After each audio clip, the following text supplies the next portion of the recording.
Assalamualaikum warahmatullahi wabarakatuh.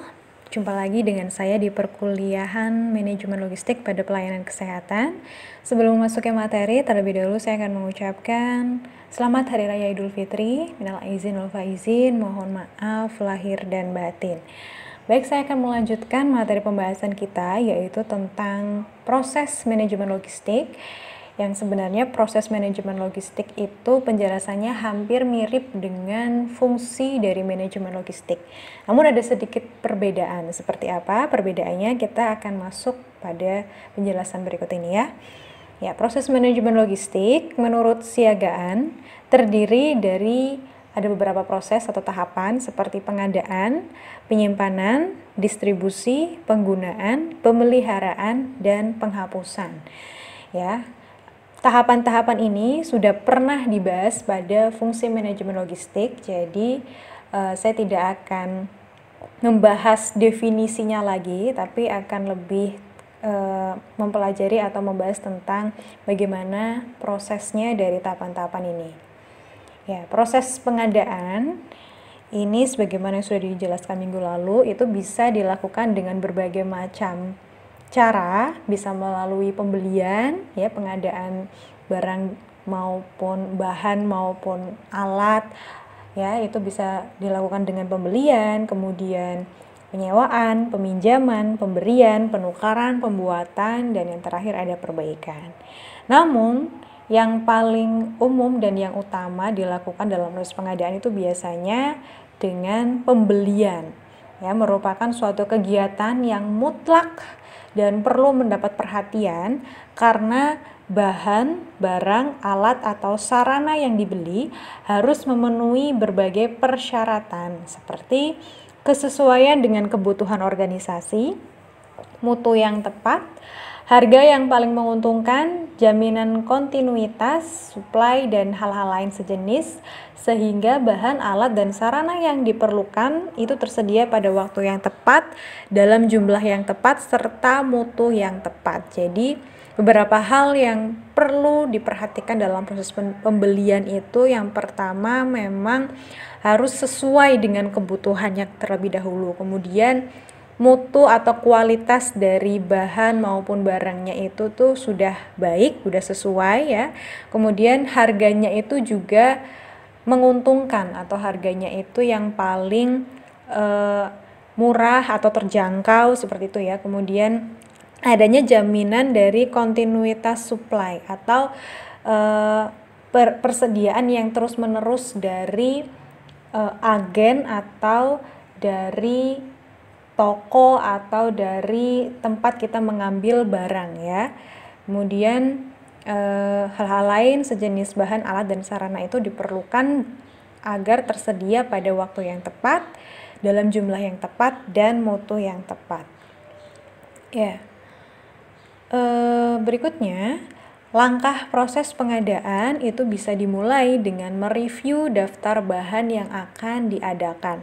Jadi sebelum melakukan suatu pembelian, itu kita bisa melihat terlebih dahulu kira-kira bahan yang perlu dibeli atau barang yang perlu dibeli itu apa saja, yang habis apa, yang masih tersedia di gudang penyimpanan itu apa, kira-kira yang mau dibeli itu berapa banyak, seperti itu. Kemudian menentukan jumlah masing-masing item yang akan dibeli, disesuaikan dengan jumlah kebutuhan, disesuaikan dengan stok yang masih tersedia, ya. Kemudian menyesuaikan dengan situasi keuangan, ya.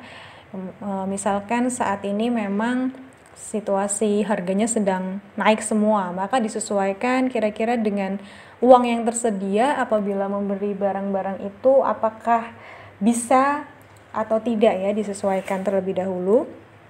Kemudian memilih metode pengadaan, bisa dengan pembelian atau dengan peminjaman apabila memang tidak memungkinkan untuk membeli, misalkan barang-barang tertentu karena memang situasi keuangannya sedang sulit, kemudian harganya sedang mahal, maka kalau memang belum memungkinkan untuk membeli bisa dipinjam dengan meminjam terlebih dahulu, contohnya seperti itu. Kemudian memilih supplier atau rekanan, kemudian membuat syarat kontrak kerja, memonitor pengiriman barang, menerima barang, dan memeriksanya. Nah, ini ada beberapa perhitungan dalam manajemen pengadaan. Jadi ketika mengadakan suatu barang atau membeli suatu barang atau bahan, ada beberapa hal yang harus diperhatikan ya. Yang pertama adalah Economic Order Quantity atau EOQ, yaitu dimana kita tuh memperhatikan harga yang minimum ya, agar jumlah bahan yang dipesan itu memiliki biaya yang minimum. Jadi memilih barang-barang atau bahan-bahan dengan harga yang paling terjangkau, pastinya disesuaikan juga dengan kebutuhan, jangan sampai membelinya secara berlebihan, kemudian memilih supplier yang menawarkan harga yang paling terjangkau, yang pastinya disesuaikan juga dengan mutu atau kualitas dari bahan dan barangnya.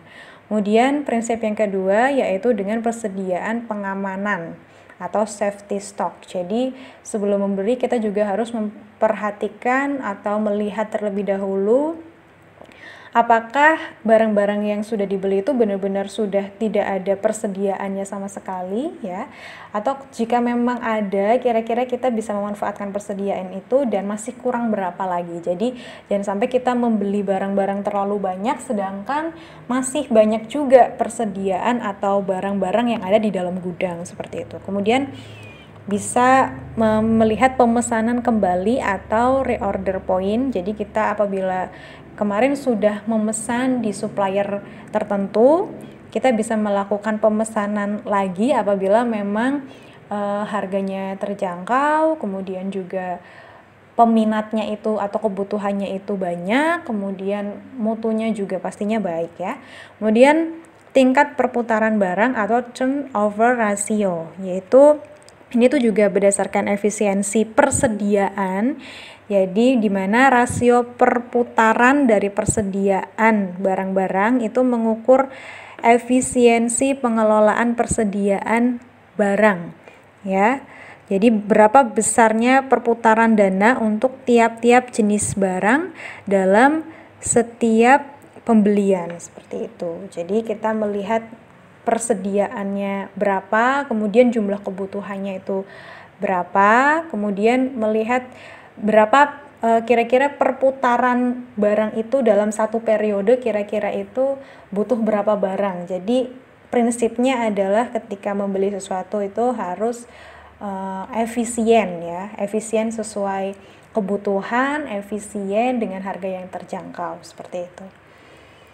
Kemudian proses penyimpanan setelah proses pengadaan, kemudian tahapan berikutnya yaitu proses penyimpanan, di mana dalam proses penyimpanan ini yang baik itu, proses penyimpanan yang baik itu bisa terlihat pada dua sisi. Satu sisi ialah bahwa sebagai inventaris yang dimiliki oleh suatu organisasi atau suatu instansi atau suatu perusahaan ya, terlepas dari cara pengadaan yang ditempuh, bisa dengan cara pembelian atau peminjaman dan lain sebagainya, itu bisa ditempuh digunakan secara langsung atau tidak langsung. Ini yang dimaksud dengan dua sisi itu. Bahan mentah atau bahan baku yang akan diolah itu lebih lanjut menjadi suatu produk yang mungkin saja tidak langsung diserahkan ke bagian produksi untuk diolah. Jadi ada barang-barang yang setelah dibeli itu benar-benar langsung digunakan ya. Ada juga yang tidak langsung digunakan. Jadi disimpan terlebih dahulu. Nah, demikian juga halnya dengan berbagai alat maupun barang atau prasarana yang lain.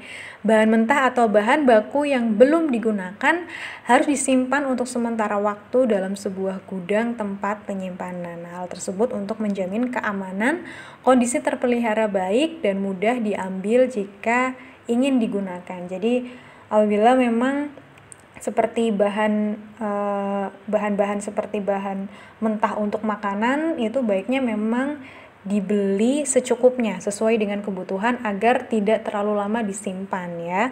Seperti sayur-sayuran itu kan memang sifatnya itu kan cepat busuk gitu. Tapi ada juga barang ataupun alat-alat yang memang bisa disimpan dalam waktu yang lama, seperti alat-alat kesehatan itu kan bisa disimpan dalam waktu yang lama, itu bisa dilakukan penyimpanan di storage atau gudang yang pastinya harus tetap diperhatikan unsur-unsur untuk menjaga keamanannya dan bisa terpelihara dengan baik bahan dan alat yang tersimpan itu ya. Kemudian ya, dalam proses penyimpanan ini kegiatan penyimpanan atau storage atau pergudangan dimulai dari datangnya barang yang diadakan sampai adanya permintaan untuk digunakan atau distribusi. Jadi proses penyimpanan itu dimulai dari ketika barang itu sudah ada sampai barang itu nantinya akan digunakan dan disalurkan. Nah, kegiatan penyimpanan itu diawali dengan penerimaan barang di gudang. Jadi ketika barang datang itu diterima di gudang, pastinya ketika diterima itu diteliti dan dilakukan pengecekan, jadi di cross check, misalkan yang dipesan itu berapa, barang yang ada itu ada berapa, yang datang itu ada berapa, bagaimana kualitasnya dan lain sebagainya, itu dicek terlebih dahulu jumlahnya. Kemudian pencatatan pada kartu stok gudang untuk pengendalian inventory serta barang dimasukkan dan ditempatkan pada tempat yang telah ditentukan di dalam gudang. Jadi setelah sudah dilakukan pengecekan ya, kemudian barang tersebut bisa dimasukkan atau ditempatkan pada tempat yang telah ditentukan. Kayak misal tempat untuk menyimpan sayuran sendiri, tempat untuk menyimpan alat-alat medis sendiri, tempat untuk menyimpan administrasi sendiri. Jadi disesuaikan dengan fungsinya masing-masing seperti itu. Nah, setelah barang disimpan, ada masanya di mana barang itu nantinya akan digunakan ya. Ya, dalam proses inilah yang dimaksud dengan proses penyaluran atau distribusi.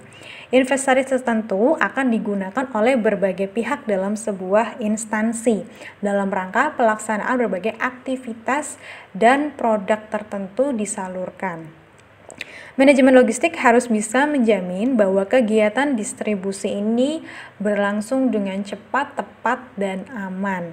Cepat dalam artian bahwa pengguna dapat dengan mudah memperolehnya, mulai dari pengajuan permintaan hingga permintaan tersebut terpenuhi. Jadi ketika ada unit yang membutuhkan barang tersebut, maka bisa dengan cepat untuk proses diajukannya, kemudian barang tersebut bisa disalurkan dengan cepat juga seperti itu. Kemudian tepat dalam arti bahwa inventaris yang diminta diperoleh dalam jumlah, jenis, mutu, dan waktu sesuai dengan permintaan dari pemakai. Kemudian yang terakhir aman dalam artian bahwa cara memindahkan inventaris dari gudang ke lokasi pemakaian haruslah sedemikian rupa sehingga inventaris tersebut sampai di tempat pemakai secara utuh tanpa ada kerusakan. Jadi harus dalam proses distribusi itu harus memperhatikan prinsip-prinsip cepat, tepat, dan aman ya.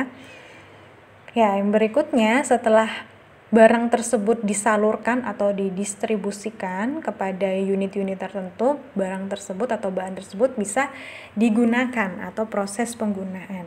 Penggunaan ini tertuju pada inventaris suatu instansi yang digunakan secara internal, baik dalam arti proses pengolahan bahan mentah dan bahan baku menjadi produk tertentu, misalkan seperti sayur-sayuran atau buah-buahan itu diolah menjadi makanan yang sudah matang, maupun dalam arti sarana dan prasarana kerja yang digunakan dalam rangka menjalankan roda suatu instansi termasuk mesin-mesin, alat kantor seperti kertas, sarana, serta peralatan lainnya. Atau misalkan bahan-bahan seperti infus, kemudian jarum suntik, kemudian selimut ya, atau barang-barang seperti obat-obatan itu digunakan secara tepat gitu ya.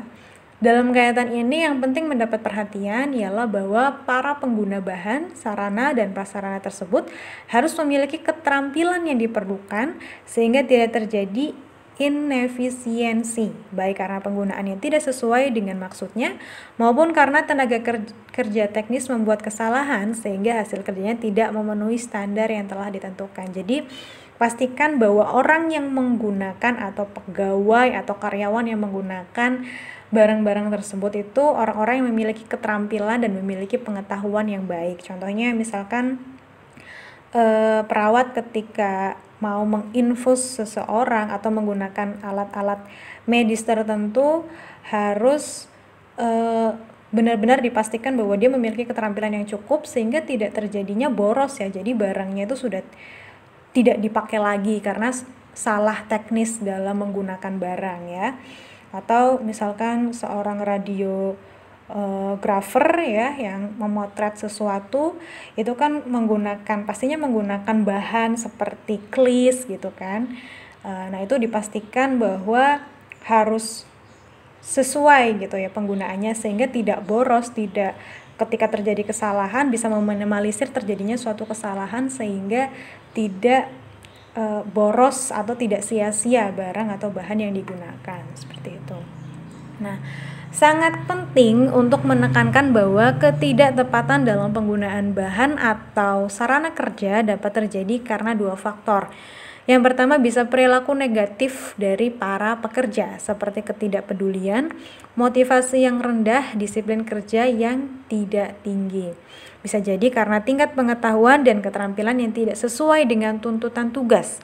Kedua jenis faktor tersebut ya menjadi penyebab yang perlu mendapat perhatian manajemen, terutama para manajer yang bertanggung jawab memimpin, mendidik, membina, dan mengembangkan tenaga kerja teknis yang menjadi bawahan langsungnya. Jadi memang sebisa mungkin untuk memperkerjakan orang-orang sesuai dengan keterampilan, pengetahuan, dan bidangnya. Karena apabila tidak sesuai dengan basic bidang keilmuan maupun keterampilannya bisa terjadi kesalahan gitu kan, baik bisa merugikan instansinya ataupun bisa juga merugikan dari konsumennya seperti itu. Sehingga ini hal yang perlu diperhatikan oleh manajer ya. Kemudian berikutnya yaitu ada proses pemeliharaan. Sarana dan prasarana kerja yang diperlukan dan digunakan oleh suatu organisasi atau suatu instansi dapat dikategorikan dengan berbagai cara. Misalnya dapat dilakukan kategorisasi berdasarkan manfaat sarana dan prasarana tersebut. Ada sarana atau prasarana kerja hanya bermanfaat sekali pakai, karena setelah dipakai satu kali, barang tersebut atau bahan tersebut sudah tidak dapat lagi digunakan. Alat tulis menulis adalah contoh konkretnya. Atau kalau misalkan di instansi kesehatan kita bisa contohkan misalkan bahan makanan ya, itu sudah tidak bisa lagi digunakan lagi gitu kan, kalau sudah selesai dimasak ya udah. Kemudian alat-alat seperti jarum suntik itu sekali pakai sifatnya ya. Ada pula sarana dan prasarana kerja yang dapat digunakan berkali-kali, bahkan untuk satu kurun waktu yang cukup lama seperti komputer ya.